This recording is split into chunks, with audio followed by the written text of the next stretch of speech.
घोटकी में ख़बर ईंदा हलो त रमज़ान मुबारक के मौके ते घोटकी शहर में अमन अमान की फिजा के बरकरार रखण ऐं अवाम की जान व माल की हिफाजत के यकीनी बनाइण लाइ DSP घोटकी राणा नसरुल्ला, SHO थाणो A सेक्शन नेक मोहम्मद खोसो जो पुलिस नफरी ऐं शहरी इताद जे अॻवाणनि आगा नादिर पठान, रेस अला वसायो घोटो मियां निसार अहमद, ख्वाजा मोहम्मद मिठल घोटो, विशम लाल ऐं ॿियनि सां गॾु शहर जे मुख़्तलिफ़ बाज़ारुनि Shahi Bazaar, ladies market, Asmatullah market, Qadirpur road, missile Chowk, Nadeem market, station road जो दौरो कयो। उन मौके ते मीडिया सां ॻाल्हाईंदे DSP राणा नसरुल्ला चयो त पुलिस ऑफिसरनि ऐं एहलकारनि खे हिदायत कई वई आहे त हू रमज़ान मुबारक दौरान अमन अमान बरक़रार रखण लाइ पंहिंजा समूरा वसीला इस्तेमाल कनि। शहर में गश्त ऐं स्नैप चेकिंग जो निज़ाम बहितर कयो वञे, ॾोहारियुनि ऐं जराइम पेशा अनासिर जी हरकत ते कड़ी नज़र रखी वञे, शकी गाॾियुनि ऐं शकी माण्हुनि खे चेक कयो वञे। उन सिलसिले में कंहिं बि क़िस्म जी गफ़लत ऐं लापरवाही बर्दाश्त न कई वेंदी।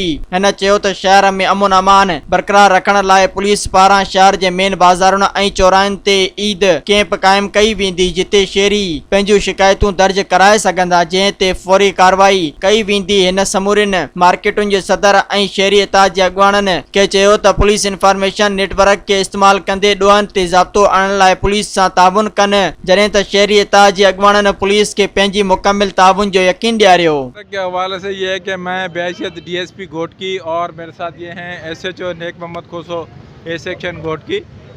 हमारे SSP साहब नए आए हैं जनाब रोल खान खोसो साहब, उनकी इंस्ट्रक्शंस पे हदायत पे उन्होंने ख़ुद भी कहा कि आप शहर का पैदल विज़िट करें और जो तकालीफ हैं शहर के जितने भी यूनियंस वगैरह हैं उनमें कोई प्रॉब्लम है, कोई मोटरसाइकिल्स वगैरह की है, कोई और जो आते हैं ख़रीदो फरोख्त के लिए उन लोगों की, तो वो मसले मसाइल हल करें। तो इसीलिए हमने आज जो है शहर में एक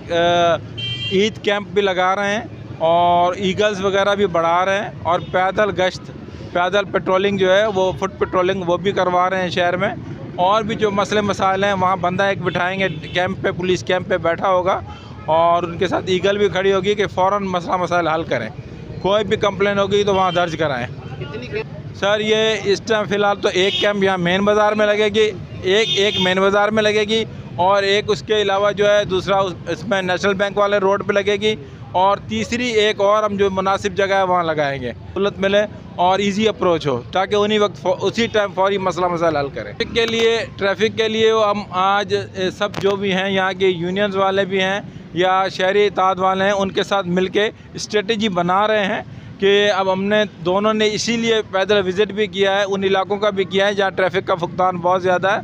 ताकि वहाँ हम उनका वन वे ट्रैफिक करवा के मसाइल को हल करें। जेब कतरों के लिए हमारी जो है वो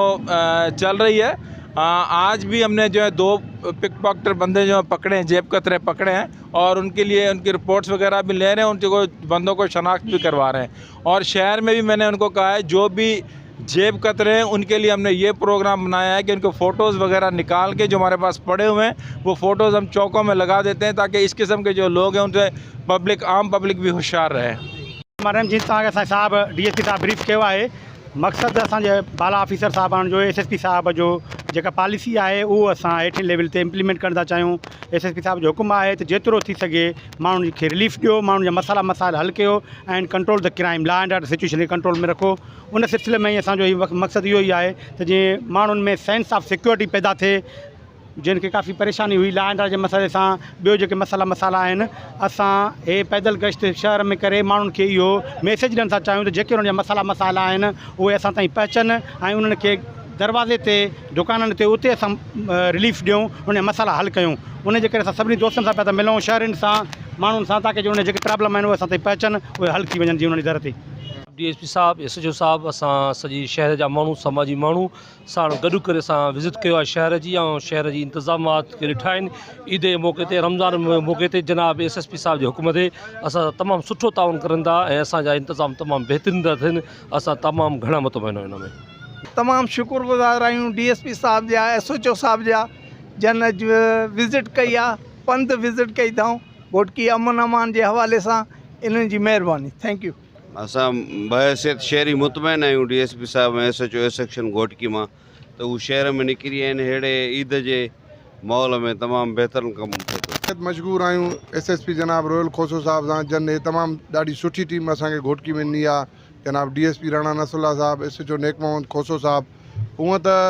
रमज़ान में विज़िट ज़रूरु थींदी ऑफिसरनि जी, पर हे अॼु तमामु ॾाढो हिकिड़ो सुठो लाइअमल जोड़ियो वियो आहे त DSP साहब SHO साहब जो हिकिड़ो गॾियल कोऑर्डिनेशन सां पूरो सिटी विज़िट कयो वियो आहे। उन में हिकिड़ो असांजे शहर खे इहो मैसेज थो वञे पियो त जेके ॾुआरी लोफर क़िस्म जा माण्हू नी, उहे माण्हुनि खे उन माण्हुनि ताईं इहो मैसेज ज़रूरु पुॼे थो त SHO साहब ऐं DSP साहब हिकिड़ो शहर में पाण गश्त करनि था, जंहिंजे करे असां शहरी सुख जो साहु खणंदासीं ऐं असां पुरुमीद आहियूं त ईअं ई